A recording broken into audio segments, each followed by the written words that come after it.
Scene की शुरुआत होती है 1958 में, जहां एक गांव के लोग उनकी ओर बढ़ रही एक बड़ी सी सुनामी की लहर से खुद को बचाने की कोशिश कर रहे थे। लेकिन सुनामी एक झटके में सब कुछ तहस नहस कर देती है। अगली सुबह सभी लोग तूफान से मची तबाही को समेटने में लग जाते हैं, लेकिन वो काफी खुश भी थे, क्योंकि तूफान की वजह से बिना समुद्र में गए उन्हें बहुत सारी मछलियां मिल गई थी। सभी लोग मछलियां उठाना शुरू कर देते हैं। इसी बीच कुछ लोग मछलियां उठाते उठाते एक केव के पास पहुंचते हैं, जहां वो एक लड़की को पत्थरों के बीच फंसा देखकर बहुत ही ज्यादा शॉक हो जाते हैं। जिसके कुछ ही देर बाद वहां के लॉर्ड यांग को दिखाया जाता है, जो कि बहुत ही ज्यादा जल्दी में दिख रहा था।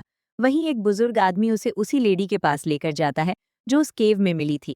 और असल में ये लेडी एक जल परी थी, जिसे उन लोगों ने पकड़ लिया था।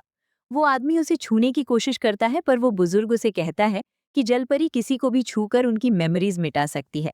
लॉर्ड यांग थोड़ा डर जाता है, पर उस बुजुर्ग आदमी को कहता है कि वो उसके लिए उसे रिवॉर्ड देगा।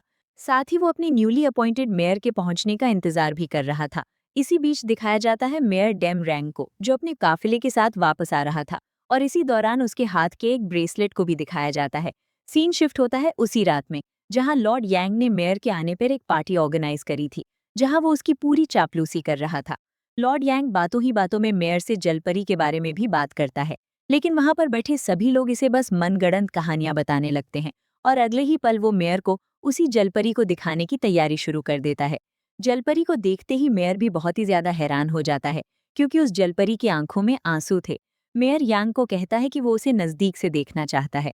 जलपरी के पास पहुंचकर मेयर उससे पूछता है कि उसका इस जलपरी के बारे में क्या ख्याल है, जिस पर वो मेयर को समझाने लगता है कि जलपरी बहुत ही कीमती होती है और इसका तेल भी बहुत ही रेयर होता है। साथ ही वो अपनी भी लॉयल्टी की बातें शुरू कर देता है, जिसे सुनते ही मेयर को गुस्सा आ जाता है। और वो कहता है कि उसे मालूम है कि यांग पैसे देकर इस पोजीशन पर पहुंचा है, और आते ही उसने फिशिंग टैक्स का भी 3 गुना कर दिया है। और अगर वो चाहे तो इसके जुर्म में उसे मौत की सजा भी दे सकता है।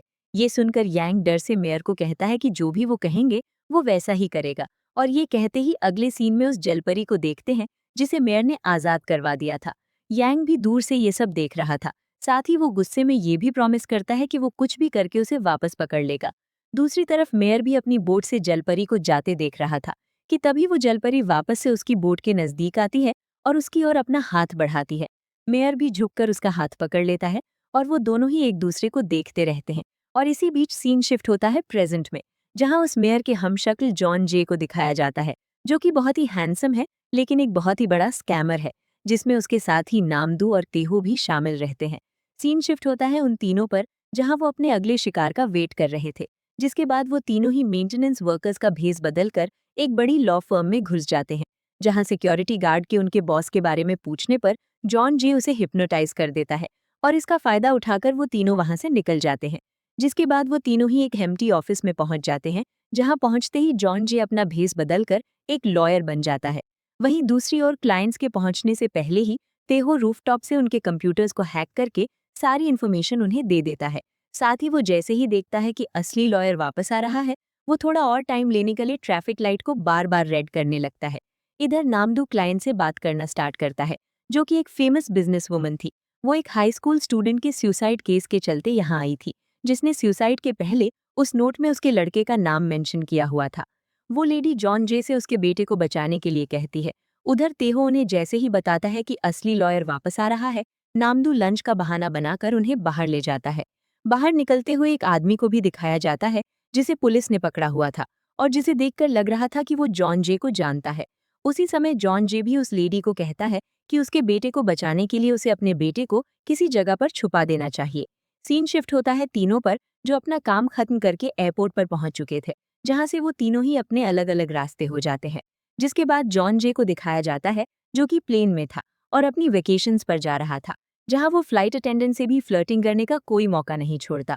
वो एयर होस्टेस भी समुद्र की ओर देखकर जॉन जे से कहती है कि दुनिया की आखिरी कुछ जलपरियां यहीं पर रहती हैं।